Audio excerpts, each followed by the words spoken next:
around the city of Greensburg. They do not want it built on it. You can't get a permit. Then why not 421? 421. You got Honda, you've got, Everything on 421 from the bypass to the Honda area is also under the jurisdiction of the Indiana Department of Transportation.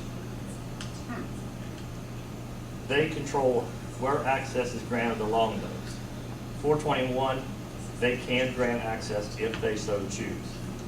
That was not built as a limited access highway, but the entire bypass was built that way. That's why you notice none of the businesses have put a driveway anywhere besides the major intersections that were done on the original project. And they will not grant additional access points. In other words, you bring up, there's a piece of property that sits behind Harvest Market, 6-acre tract. That gentleman has fought for 5 to 10 years. He can't get an access.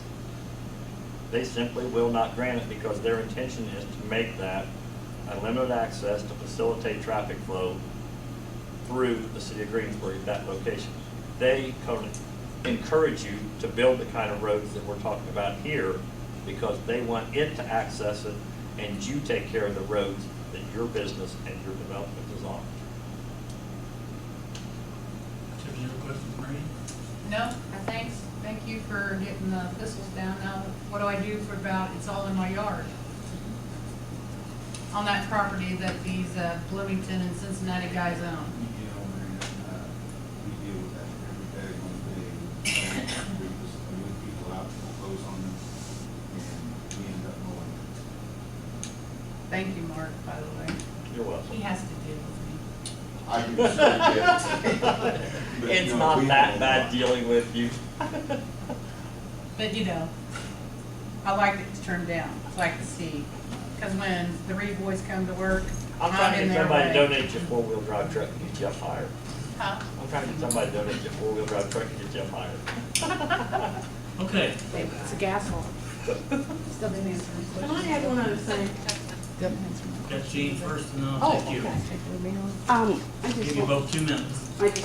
I have one major concern, but I feel it's a major concern with, this project that I'd like to see you guys give some consideration. And I know that you originally had it Freeland Road on out.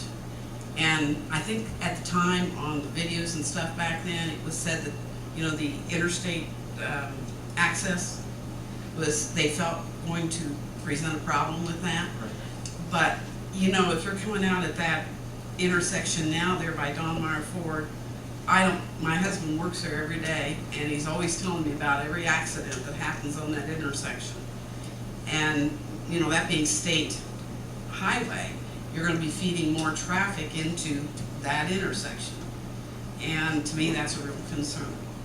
Thank I know you. what intersection you're talking about. That is The one right by Don Meyer. Yep. Yeah, they've had semis overturned there and, you know, different things Are happen. you talking about the one in front of the Shell? That side Where Don street Meyer Ford is there. in the NTB? Is that what you're talking about? Don Mar, that Shell station? Well, and- Burger King comes out Yes, there, Don Christine. Meyer comes out there. Oh, well, that's, If you don't They're gonna know put- about poor this engineering right and there. choose Well, to yeah, but they're gonna put more ignore it, traffic into it. but there's a way that other communities don't put the burdens on the taxpayers. When a developer comes in, the developer lays the infrastructure. When the developer comes in, the developer builds the roads. When the developer wants to build there, he does everything the way the city or the county or the jurisdiction wants it done, and they check it, but he does it that way. Now, if it's a developer who's building houses, and he builds, say, 50 houses, there's a formula that says 50 houses will generate X number of adults and X number of children. And those individuals will put a burden on the hospital, the fire department, the police department, the schools, etc. And through this formula then, the developer contributes to the hospital, the fire department, the street department, everything.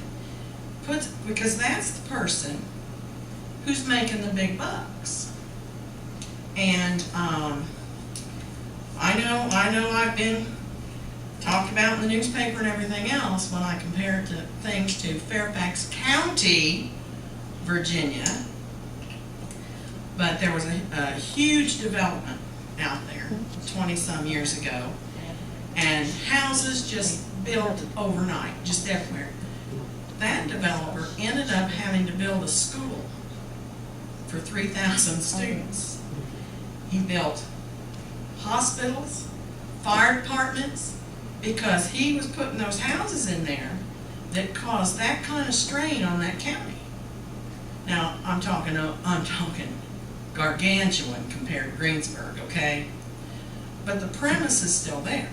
There's a way to make the developer or the person who's going to be making the big bucks take some of this burden instead of putting it on the taxpayers.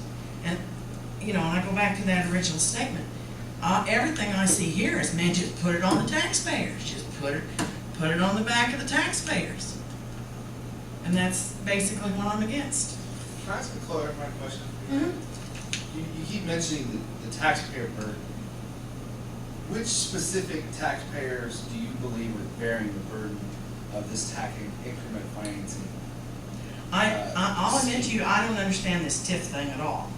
But several years ago, there was a glitch in a new computer program, and the TIF fund was above and beyond $1 million or $2 it shouldn't have been.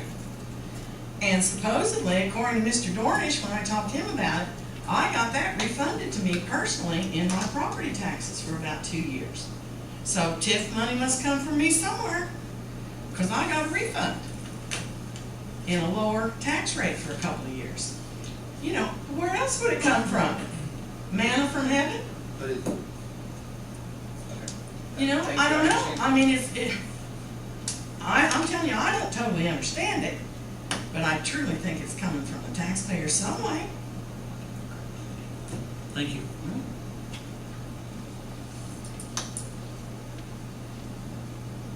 Can I make a comment? Sure. Just in closing, I would just encourage, if you guys want to know exactly what this board does, every month, the last Wednesday of the month, if it's not held on the last Wednesday of the month, it's put in the newspaper, and it might be in a small paragraph on the back page, but it's still on there, because we're saving taxpayers' money because they give us those ads for free. But we meet the same time every month. I would encourage you, if you're as concerned as you show this evening, come to the meetings, stay informed. You don't have to read topics.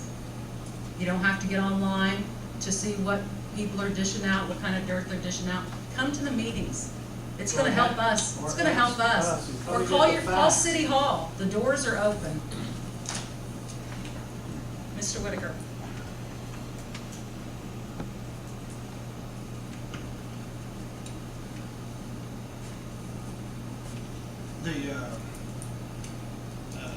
Once again, I'm not sure what the people that don't understand where the money's coming from to do this, the discontent and moving forward with the growth of Greensburg is all about. I guess, as a developer, a chosen profession that I decided to do, I'm one of the guys that's getting fat. And probably pay more taxes than the people have made in their life, I guess. But, I don't go around talking about that or saying about that. The amount of effort that I choose to put out and the rewards that I get for doing that, that's really my affair. The same as it is Dick Reed's affair, or anybody else that they choose to offend by comments like that. I pay more than I believe my share, but that's the way it is. So you work harder to do more. I think that there again, to grow the city, it has to be partnerships between the city and the developing community of people that take the risks, that do that. It's not raising their property tax. It's not, everything that I've done has not raised their property tax. It has provided more amenities to the city, more shelter to the people that have bought the homes. a greater tax base for the city to utilize. And between the residential subdivisions that I've done and other developers in Greensburg, and commercial developments that have provided places for other businesses to do business and to serve people, to get your teeth pulled, to get your hair done, to go shopping, or to get a bite to eat, or to wash your car, or to buy a starter for your car. Those are all things that people do to provide a better place to live. And there's risks involved in that. And the last thing, and I'll go sit down, I've said my piece, I guess we've all forgot about the crash of the entire financial markets of the fall of 2008. Well, I haven't forgotten. And, but it seems that it didn't have any impact on some people that don't have any idea what the last 4 or 5 years has been like. I'd like to thank the board again for considering this project.